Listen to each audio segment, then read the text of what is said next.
Okay, the second technique in Year 13 integration is called integration by parts. And what I'm going to do is I'm going to start with the product rule from differentiation, which is when you differentiate the product of two functions, it's equal to one of the functions times the derivative of the other, plus the other function times the derivative of the one. So what I'm going to do is I'm going to take this and I'm going to integrate both sides with respect to x. So integral with respect to x. So I'm applying that operation to both sides. The left-hand side will become the integral of d by dx of uv dx. The right-hand side will become the integral of u times dv by dx dx plus the integral of v times du by dx dx.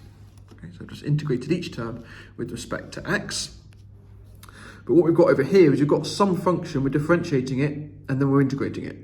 So we end up back exactly where we started. So this is just u times v. This I'm going to shorthand to uv dashed dx, and that I'm going to shorthand to vu dashed dx. And then going to make one of those integrals the subject. Doesn't actually matter which one, but typically we make this one the subject, just for the formula. And this gives us the integration by parts formula, which is the integral of uv dashed with respect to x is equal to uv subtract the integral of vu dashed with respect to x. That is the integration by parts formula that you need to be able to use for A-level mathematics, okay? And what it does is it takes some integral, which we can't normally do, and hopefully it will change it to an integral that we can do. Okay, so examples. Example number 1, x sine x. So,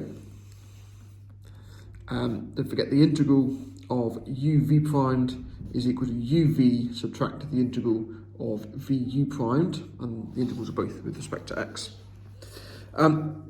Now, there's a little bit of a rule. It's not a hard and fast rule, but it does work in most cases. It's called the late rule. Essentially, it decides what to call your u. So what is u? And this applies to integration by parts questions. The L stands for logarithms. Bit of a bad one, but the A stands for algebra. T stands for trig. And E stands for exponentials. Essentially, never set an exponential to be u.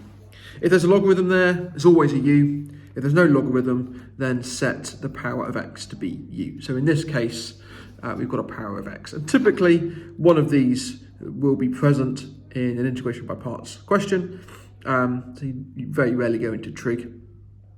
And you definitely never set an exponential to be u. So what we're going to do is we're going to set u to be x, and we're going to lay it out in exactly the same way as I laid out the product rule for differentiation. So I'm going to put u primed underneath, and then the other half of it was v primed. Just be careful, because in the product rule it was u and v that came out of the differential, but here out of the integrand it's u and v primed that come out. So I need to not differentiate but integrate this one. So the differential of sine is cosine, but the integral of sine is minus cosine. Okay. And now we take these four definitions and we plug it into the integration by parts formula. And what it's done is it's taken what was an x times a trig function, and it's going to change it into just a trig function, because the u primed is now 1. So the integral is going to be uv, which is minus x times the cosine of x. You don't have to do anything else with that. That's not integrated. That is just u times v, minus the integral of v times u primed, which is minus the cosine of x dx. That becomes a positive, those two negatives, and the integral of cos is sine. So we're going to end up with minus x times the cosine of x plus sine of x. And then don't forget your plus c. That's the answer. Okay, this one here. We can now see there's a log present, so therefore that immediately gets put as your u. So u is log x. Because we differentiate log, that's the reason why. We can't integrate log, not yet anyway. So we can differentiate log, so we set it to be u, you get 1 over x. That leaves then v primed to be x to the minus 2, that's the rest of the integrand, times us by the log there. And then to get v, we're going to have to integrate, so add 1 to the power, divide by new power, that's minus x to the minus 1. And now plug those into the integration by parts formula, which is uv dashed, sorry, is uv, apologies. So that's going to be minus x to the minus 1 times the log of x, minus the integral of vu dashed. So that's going to be x times, not 1 over x again, dx. Okay. So again, the negatives cancel. So this is minus x to the minus 1 times log x. Again, don't do anything with that, that's not integrated. Plus the integral of x to the minus 2 dx. Add 1 to the power, divide by new power. That's going to equal minus x to the minus 1 times the log of x, minus x to the minus 1 plus c. We could leave it like that, that is the answer, but I'm going to factorise out the minus 1 over x. I'm also going to pull the c out of the front because it's positive. So it's 1 over x into 1 plus the natural log of x. Just looks a bit better. Okay. Question number 3. Sometimes we need to use integration by parts twice, and this is exactly one of these situations. So again, following the late rule, L-A-T-E, there's no logarithms here, but we do have an algebra term, a power of x. So we're going to have u is x squared, which means u primed is 2x. V primed, therefore, is e to the 2x, and v is a half e to the 2x. So we can substitute that into the formula, and we get that the integral is u times v, so that's going to be a half x squared e to the 2x, minus the integral of v u dashed, so the half and the 2 will cancel, and we're left with x times e to the 2x dx. The problem is here, we still can't integrate that. So we're going to have to use integration by parts again on this integral, but notice that the power has come down. So if I bring it down again and do another integration by parts, this power of x will become a power of 0, which is exactly what I want. So integration by parts again, u is going to be x this time, u primed is therefore 1, v primed is e to the 2x as it was in the previous one, and v is going to be a half e to the 2x. So the integral therefore is a half x squared times e to the 2x minus this integral. Now this integral is uv, which is a half x times e to the 2x minus the integral of vu prime, which is a half e to the 2x dx. Now there's still an integral symbol there, so I don't need a plus c yet. I can tidy that up though. Actually carry out the integral, then tidy it up. That is minus, so it's a minus a half x times e to the 2x. The minus and the minus combine to give a positive, and that t is going to come down as another divisor, so I'm going to get plus a quarter e to the 2x. And now my integral symbols have all disappeared, so that is the time I add the plus c to the end. And notice e to the 2x is common to all of these, so I'm going to take out a quarter e to the 2x from that to leave me with 2x squared minus 2x plus 1 plus c. There we go. Example number 4. Here we go, the integral of log x. So we're going to integrate this by parts, which seems a bit counterintuitive because there's no product here. But if I just follow it through and say u must be the log, which means u primed is 1 over x, the thing that times us by the log in this integrand is the number 1. So therefore v primed is 1 and v is x. And if I use those four in my definition in my integration by parts formula, I will get that the integral is x log x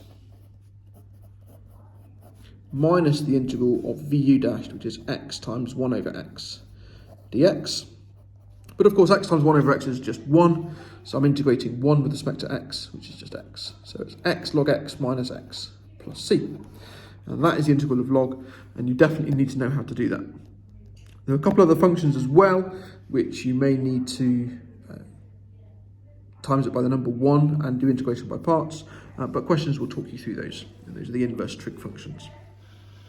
Okay, example number 5. Again, not necessarily obvious when we've got an x, a sec x and a tan x here. But once you've done lots of these, then it does become a second nature. But u is going to be the x because it follows the late rule. Okay, you don't set it to be the trig, which means u primed is the number 1. But v primed, therefore, is going to be sec x tan x, which looks very daunting until we look at the formula book. We need to integrate it to get v. So, look at the formula book, look at the integration section, and, oh, hold on a minute, there's nothing there.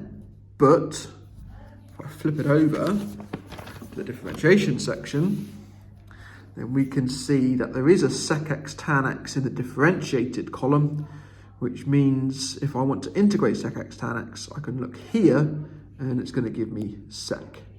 Okay. Now, in the question I've got sec x tan x, so k is the number 1, and if k is the number 1, then it's going to integrate to sec x. So the answer here is just sec x. Now I've got the 4 pieces of my that I need for integration by parts. So I is going to be uv, which is x sec x, minus the integral of vu primed, which is sec x, with respect to x. Okay, back to the formula book again. If we turn back over to the integration section now, we can see that the integral of sec is 1 over k, well, sec of kx is 1 over k times log of the modulus of sec kx plus tan kx.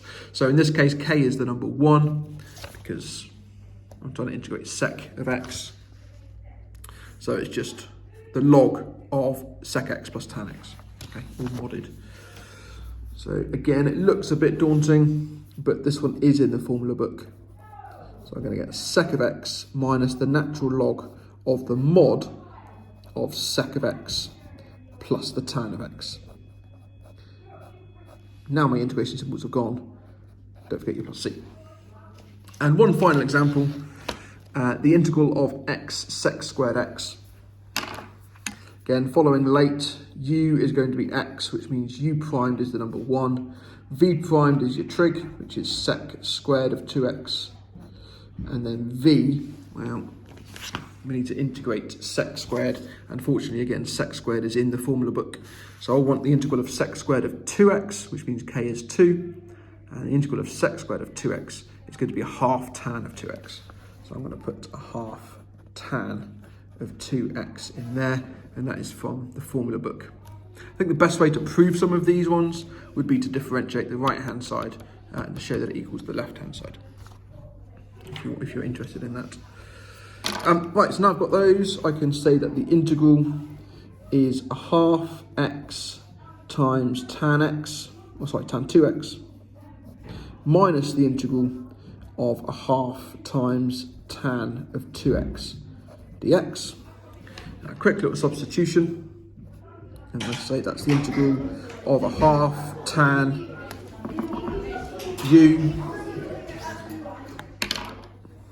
u equals 2x, du by dx is 2, so therefore dx is going to be du on 2, so that's going to be du divided by 2, and I can see that's going to be a half x times tan of 2x minus a quarter times the integral of tan of u du, and we did the integral of tan when we did integration by substitution. It is the natural log of sec. So it's a half x times tan of 2x minus a quarter times the natural log of sec of 2x plus c. And it's 2x because it was tan u du, so that would go to sec u, or log of sec u, but u was 2x. So plug that back in, and that's my answer.